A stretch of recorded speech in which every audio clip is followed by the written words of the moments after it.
Donc, je vais appeler sur scène dans quelques instants Goulven Cornec, qui a une agence de marketing d'influence, c'est ça ? Ouais, c'est ça. Ouais, c'est un truc comme ça. Ouais, c'est un truc dans le genre. Ouais, un truc dans le genre, Ouais. voilà. Du coup, l'avantage, ce qu'il va nous parler, c'est de toutes les stratégies que lui, il utilise avec les grands groupes et comment nous, à notre niveau, dans nos différents business, on peut le mettre en place. C'est la première fois qu'il y a un agent d'influenceur qui intervient sur scène. Est-ce qu'on peut faire un tonnerre d'applaudissements pour accueillir Goulven ?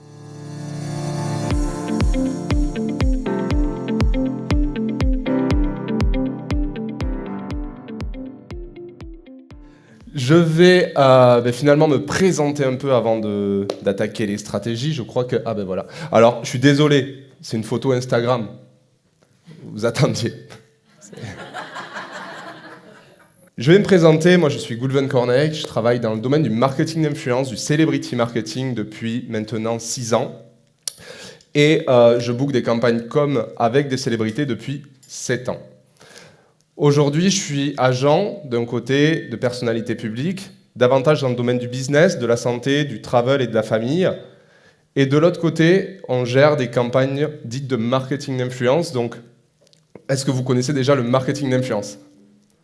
Finalement, qu'est-ce que j'apporte aux marques ? Les marques, pourquoi elles me contactent aujourd'hui ? Elles me contactent parce qu'elles veulent de la visibilité, de la notoriété, du traffic management, plus de ventes. Elles ont différentes stratégies, ces marques-là. D'accord ?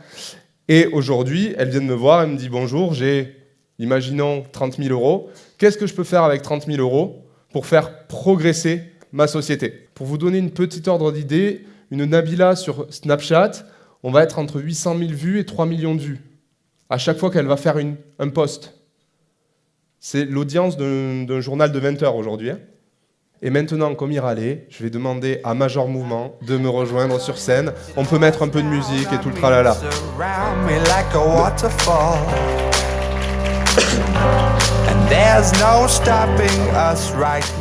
Donc, Gwendoline m'a expliqué, je rigole en disant ça, que vous étiez des web entrepreneurs. Moi, aujourd'hui, ça constitue 60% de ma clientèle. Des personnes qui se développent uniquement sur Internet. Par contre, beaucoup de nos clients font des grosses erreurs. Pour tout le monde, un influenceur, c'est un code promo et Nabila sur la plage. Je suis dans le vrai ou pas ? Heureusement, j'ai entendu un non. Pour beaucoup de monde, c'est effectivement le code promo et Nabila sur la plage. Tout ça, ça m'amène à quoi ? Ça m'amène à dire attention à votre stratégie. Première erreur de l'entrepreneur quand il choisit ses influenceurs, il ne conçoit pas une stratégie digitale avant de choisir ses influenceurs ou ses personnalités publiques.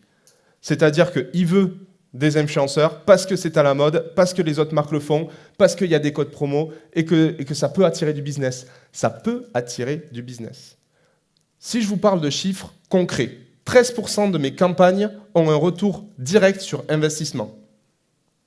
13% de mes campagnes ont un retour direct sur investissement. Ça veut dire que mes clients gagnent de l'argent. Ils gagnent de l'argent. Ça veut dire que tout le reste, si je parle que chiffres, ils perdent de l'argent. Pourquoi ce résultat-là ?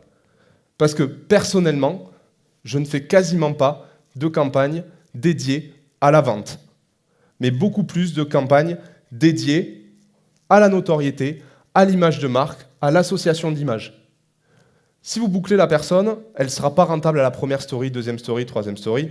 Elle sera rentable forcément businessment dans la durée. Si vous travaillez avec un influenceur qui est reconnu et que vous arrivez à traquer une audience similaire, bingo, vous faites baisser votre taux d'acquisition, votre coût d'acquisition. Ça crédibilise mon activité. Et maintenant, je vais vous dire pourquoi un web entrepreneur qui démarre peut faire appel au marketing d'influence. Je vais vous donner quelques petits tips pour ne pas tomber soit dans le faux influenceur. Vous savez qu'il y a des faux... Est-ce que vous le saviez qu'il y avait des faux influenceurs ? Ouais, c'est bon. 50% des influenceurs sont fake, c'est bon. Ça me paraît pas mal de vous apprendre à les déceler. Parce que c'est ceux qui vont vous démarcher à balle.